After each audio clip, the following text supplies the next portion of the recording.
Hello everyone, welcome to my mini blog. তো আজকে ওয়েদারটা আসলো খুবই সুন্দর। এদিকে দেখো আমি রান্না করলাম আর বাবুই আমারে হেল্প করিয়া দেয়।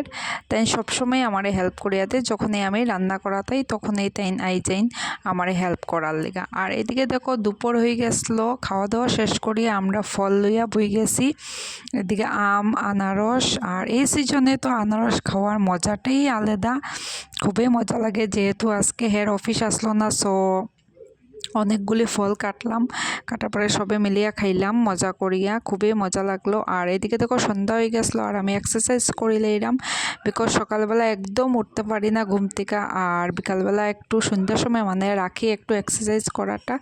তারপরে ফ্রেশ হইয়া গেলাম গিয়ে একটু বাইরে। আর ওয়েদারটা যেহেতু খুবই সুন্দর আসলো, বৃষ্টি পড়তে আসলো অল্প অল্প, আর খুবই মজা লাগতে আসলো বাইরের বাতাস। উফু সন্ধ্যার সময় মানে বাইরে যাওয়ার আলাদাই মজা। আর এদিকে দেখো দেখে লিয়েছি ইডলি বানানিও, আর বাবুর লেগে নিয়ে আইসি। তাই তো পাইয়া খুবই খুশি হয়ে গেছে, তাইনের খুব ফেভারিট ইডলি খাইতে খুবই ভালো পায়। আর আমি যখনই বাইরে যাই তাইনের লেগে নিয়ে আই। ইয়াদের সি টাটা, বাই বাই, দোয়া আমি ইয়াদ রাখনা।